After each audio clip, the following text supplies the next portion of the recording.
Hello, everybody, and welcome back to another Big Hitters podcast, a preview podcast. Today for Game Week 28. We'll also be looking back on our Game Week 27s and looking ahead to Game Week 29. Very scary stuff coming ahead there. A reminder to subscribe to our channel. We are aiming to get towards 100 subscribers, so the sooner the better. If we can achieve that, we're also on Twitter and Instagram, as you can see there, at Big Hitters FPL. We also have a fantasy league, which you can join. The code is 01TOQK. While we're talking about that, should we shout out the top three of the league at the moment? Some movement at the top. So in first place, we have got... let's do third place. From third place, we have got Jake, who was initially first, but has gone down a few places. In second place, we have got Johnny Brindle, Brindle FC. So second place, it's all very tight. And in first place, after an absolute banging week, after using his triple captain as well, Rubber Ducky FC. So shout outs to him. He also had 12 points on the bench. So 102 points is the number. So well done to him. And it's really turning into an exciting time, especially in the league, especially at the summit. Yeah, very tight up there with Rubber Ducky coming from fifth to be top. Let's start by looking at our Game Week 27s, and we'll start with Jake's.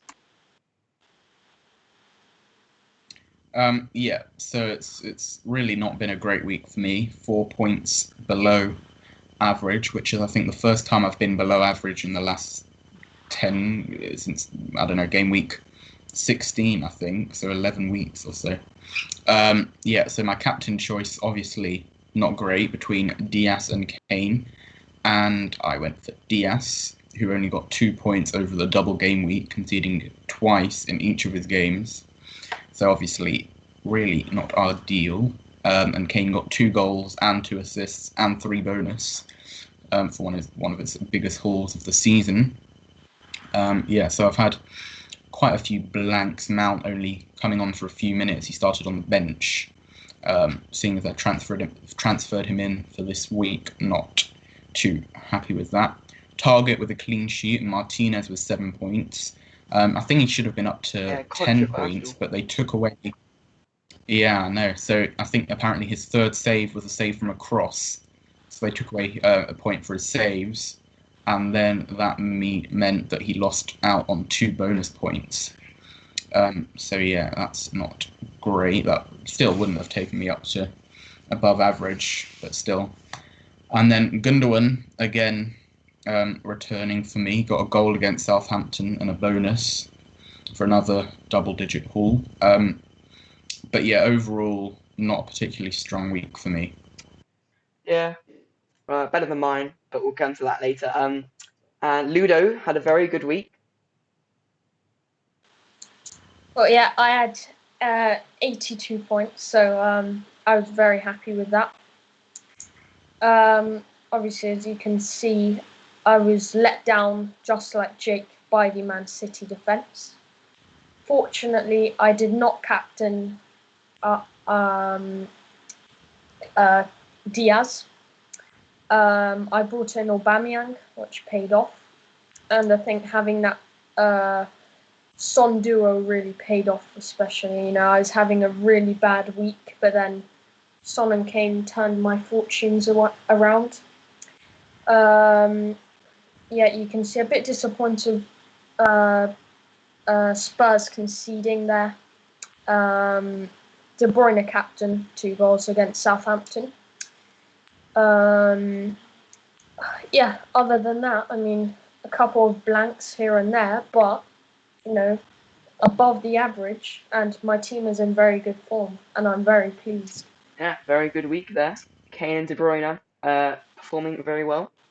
And finally, me, absolute shocker. I think that photos are outdated because the average is 60, as was on your screenshots. But 47 for me, 13 below average, 7 blanks, as you can see there. Diaz, captain, getting 2 points, was very, very poor. Mason Mount, like Jake, off the bench to do nothing. 1 pointer. And yeah, captaincy failed again. And then something very interesting happened. We do deadline streams. Talking of which, there's one tomorrow.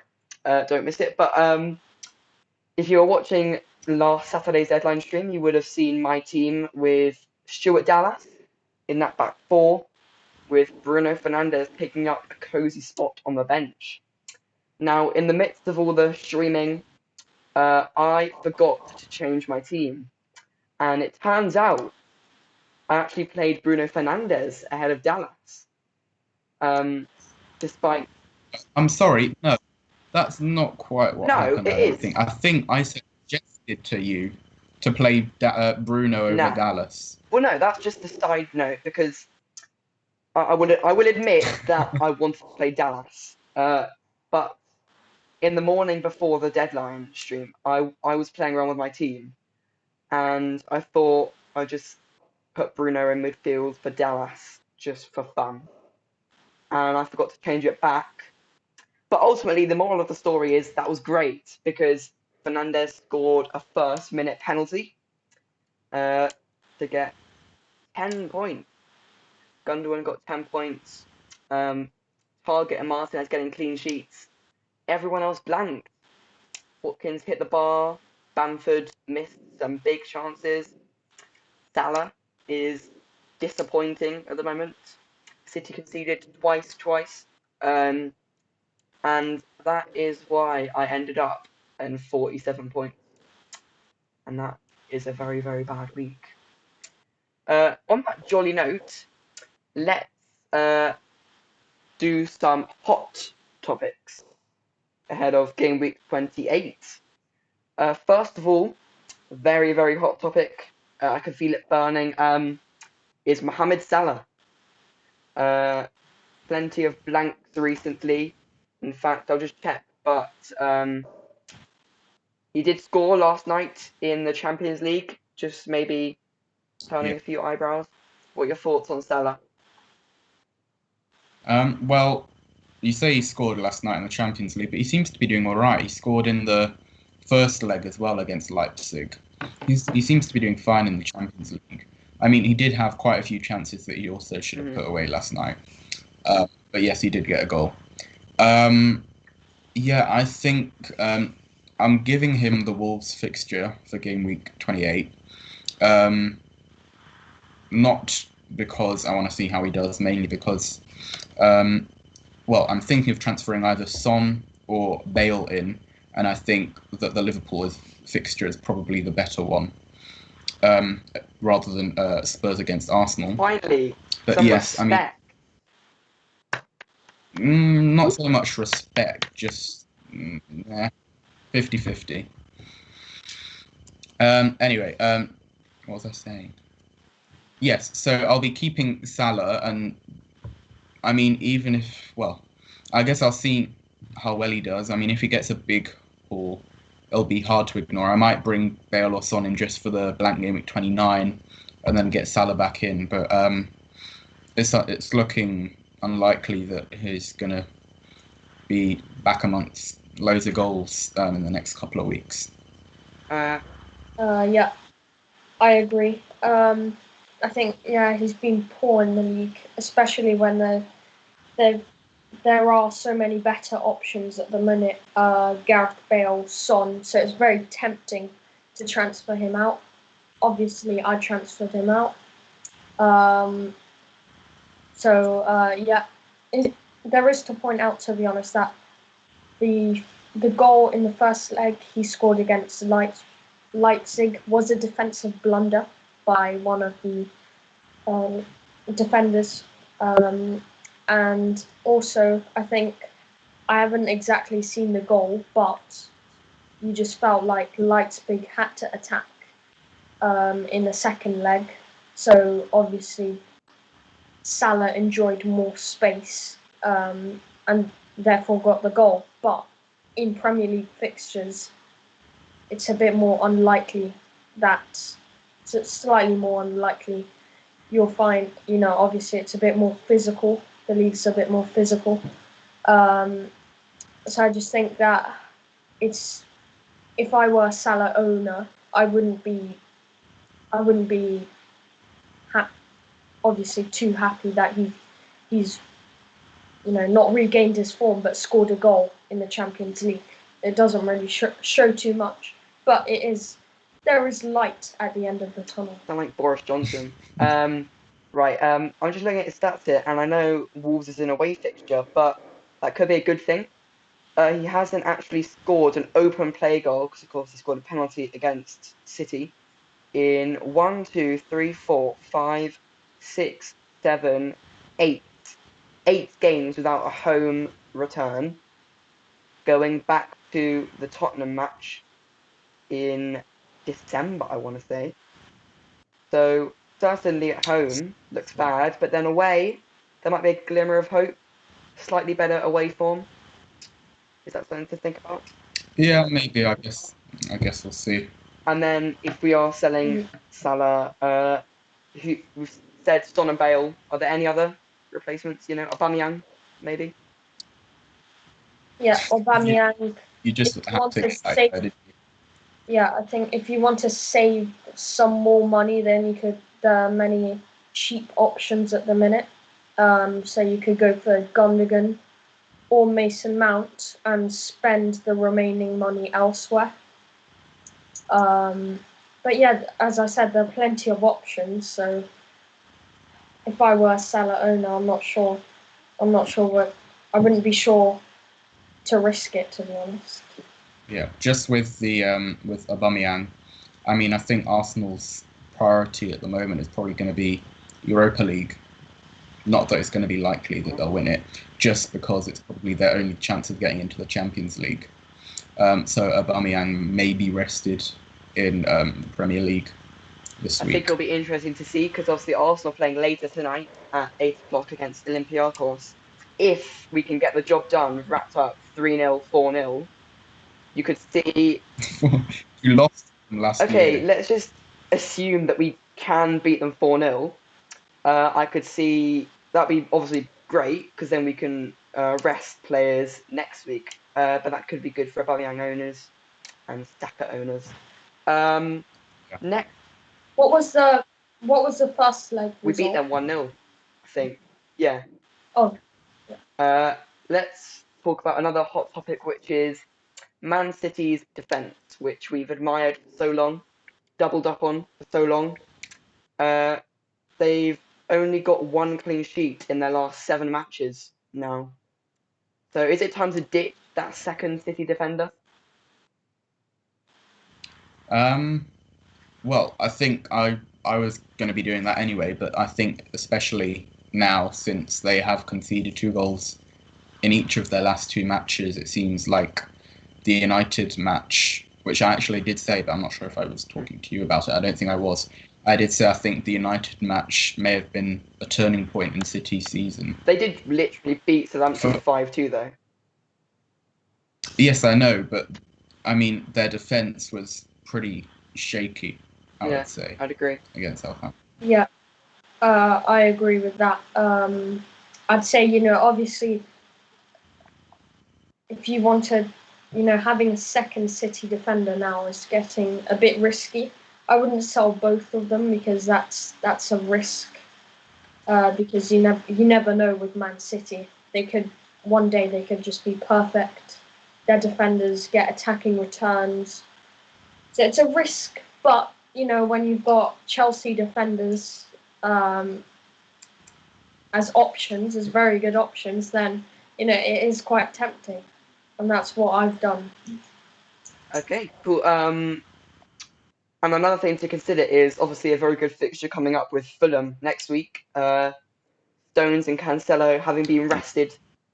So I think if you've got your Diaz plus someone else, I think you hold both for Fulham. Yeah, I mean, Diaz may get his rest though against Fulham. Could be either then. I think it's either going to be then or in the Champions League against which they could Mönchengladbach. do with a what 2-0? Was it 2-0 in the end or 3? Yeah, 2-0 2 in the Yeah, nil. 2-0. Right then, final hot topic before we move on to some comparisons and captains is blank game week 29 with only 8 teams in play. So what are our strategies for that? I'm just trying to bring in. Well, obviously I've not got any chips left, so I'm kind of using my transfers up until game week 29 to bring in players. Obviously, everyone's tactic, but I think 7, 8 players is you're probably fine for game week 29. And I How many think are I'll you looking at? have 9 if I bring in Son or Bale for Salah. yeah. I've got 10 players currently, and I've got a free transfer for game. I've got a free transfer for ahead of game week 29, obviously, just like everybody has. So I'll be bringing in Lewis Dunk. Obviously, if you are on, obviously, I think even I'm still considering whether to bring Lewis Dunk in because I think 10 players would still get me above average. Many managers will just prefer not to take hits and some have even abandoned their FPL teams, so that could be a handy way on how to overtake them. But as I say, if you want 11 players playing, then I'd say if you take an 8 hits, I think there's not really a risk of not paying off because the players you are transferring out will get 0 points automatically. That's one way to look at it. Obviously, if any of you viewers have been patient and have any free hits, wild cards left, then obviously that's a different story for you. And perhaps in tomorrow's deadline stream, we could help you and give you a few tips and perhaps even just do a quick draft on how to guide you on how to guide you. But yeah. Can I just say that I'd only play free hit / wild card if you've only got like 2 or 3 players, because I mean in game week I think 33 both City and Spurs are blanking, so I think that may.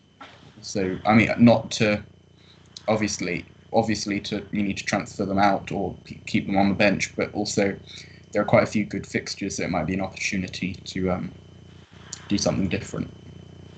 In terms of my team for 29, I'm looking at 6 right now. Looking at making 3 transfers next week for a 4 hit to get 9. I've got the option to make that 8 hit and get 10, but I think I'll leave it. And about the free hit thing, I think I know 2 people who still have their free hits. A good friend of the show, Finbar, has got his free hit, so we could get him on the show and do that with him, and also my dad. So we could, uh, just make a free hit team for them, which could be fun. So we'll have a lot more detail on that, of course, next week when we actually do game week 29. But for now, I'm sure you guys know it by now, but we've got a comparison corner. So let's look at comparison corner for this week. I've shifted over our stats. We are now using at FPL updates _tips on Twitter. Really, really good stats. I'm getting all these stats partly on Twitter, but also you can join them on Telegram, and you literally get text messages as new stats come in, which is really cool, which is where I've got these stats from. We're comparing Son, Bale, and then Aubameyang and Saka over the last 4 game weeks. Their stats. Let's take a look. I think Bale and Son is a very interesting one. Particularly with Salah out of form. Yeah, I And think. the stat. Yeah, no, you go. I was just going to say the stats point towards Bale, but what do you think? Yeah, so I think Son he's been more, since Bale's come into the side, Son's been more of the provider rather than the goal scorer. I mean, you can see 0 goals and 0.13 expected goals, whereas Bale is 1.33 goals. Yeah, and you can see there, Son, I think, has the better assists there. Yeah, I agree with Jake. I'd say that Bale's in really good form, but I'm not sure how long that will last. Yeah. Son has been extremely consistent throughout the season. So I'd say the risky option is Bale. So if he does deliver, then credit to you if you have got him in your team. But it is a risk. So I'd be going for Son simply because I'm not too sure about his form continuing. But as Mourinho said, that Bale has now broken his psychological boundary. So now Bale has got the confidence, and he knows that he's returned to the Premier League. He's got the quality and can deliver. So it will be an interesting few weeks as they rival each other. And for the Aubameyang and Saka, I'd say it's obviously if you do want goals, then go for Aubameyang. But I just think if you don't have the money or you want to save the money, then go for Saka. He's a really good option. He's half the price. And yeah. Two things I'll say about Bale and Son is one is Bale's fitness, which I'm not sure how long he can keep it up for. Of course, he had a lot of time on the sidelines at Real Madrid. Looks like he's back to full fitness at Tottenham in these last couple of weeks, but with Tottenham having some Europa League matches, one tonight, of course, it'll be interesting. I think before you transfer in Bale, I'd wait and see if he plays tonight. If he plays tonight, I reckon he'll get rested at Arsenal. And the other thing is, if you look at Tottenham's home form versus their away form recently, they've been drastically better at home. Their last away fixture being that 1-0 loss at Fulham. Credit to Fulham, brilliant form. But Tottenham now have 3 away fixtures in a row, which I would just consider before you transfer in all 3 of their attackers, or even 2. But both are good options, I'd say. Yeah, I'd like to also just quickly say that for the Aubameyang and Saka, obviously the fixtures do not look too inviting. Obviously, got Tottenham, really good side. Then West Ham as well. They're fighting for European football. Then Liverpool, who perhaps have overcome their bad form. But after that, Arsenal have got Fulham and Sheffield United, if I am right. So if you can hold on to one of them, then they could deliver, and you could be looking at them for captaincy options. Right, then next thing to look at is captaincy. We've put 6 options here on the slide. What are your thoughts on those 6? Yeah, I mean, I think they're all good options. City have obviously been, well, you could see in the Southampton match, they've been devastating going forward, scoring 5 goals in under 60 minutes. So I guess both KDB and Gundogan, both good options against the Fulham side, who, yes, have been in form, but they're still bottom 3. Fernandes, I mean, he seems to be strong. I mean, he returned against Man City, which not many players do. Martinez, I mean, it's always risky captaining a goalkeeper because the only return you're going to get is a clean sheet. And that's obviously not always going to happen. DCL, I mean, he's not been in form lately, but he's got a good fixture. And then Salah, again, not been in form, but you never know. Yeah, I agree with Jake. They're all great. I mean, if you take out the United game that City did play, then they've been fantastic from Christmas till now. So they are quite reliable. I'll be captaining KDB myself. But there are also some other players rivaling for the captaincy. I think I'm leaning towards Bruno Fernandes. But just one thing I'll say is that there could be a rest coming up for him, especially with United having 2 Milan fixtures, one tonight, one next week. Yeah, I mean, West Ham is a pretty big game. So I don't think Fernandes will be rested there. I think I'm also leaning towards Fernandes. Yeah. I guess as for Aubameyang, it does depend if Manchester United can sort of win, really win and thrash Milan. If they can, then Fernandes will probably get rested, but that's one to look out for. Okay, then let's reveal our teams for this week. Starting with me. This is my team. As you can see there, I'm very happy with this team. My sort of thinking is last week had a bad week.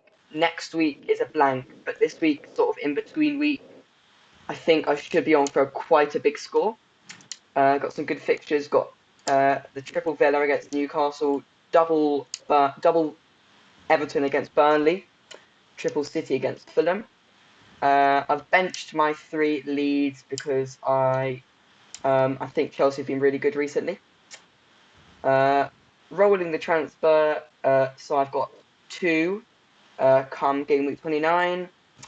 Captaincy choice, as it says there, very hard. Not quite sure why it's on Watkins in the picture. I think I just really like that Villa fixture. And Digne as well, I could see. I'm pretty sure he'll get clean sheets and he's got assist potential. But I might switch that over to Fernandes. The other thing to say is Mason Mount, who I'm actually very looking forward to owning this week. I feel like he came on 70 minutes during the Everton game, and in literally the 20 minutes he played, he created about 3 chances for Timo Werner and had a pretty good shot on goal himself, which is why I'm actually thinking potentially of him as an outside captain pick. Yeah.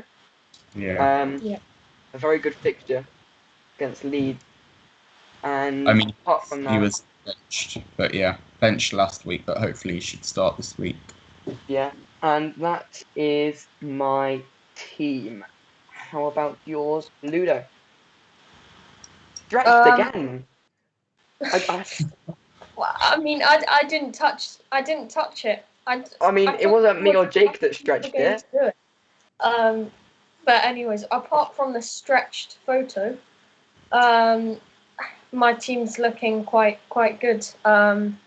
Obviously, you can see Aspilicueta coming in. You can see, doubling up on the Villa defence. And obviously, for captaincy, I'm not too sure because Fulham have actually been really, really organised. And I think they will stay up because I just think they're just so.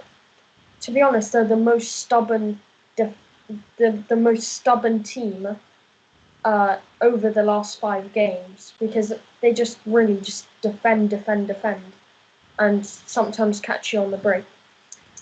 In terms of captaining Watkins, he can be considered as an option. Last time against Newcastle, Watkins actually got 11 points.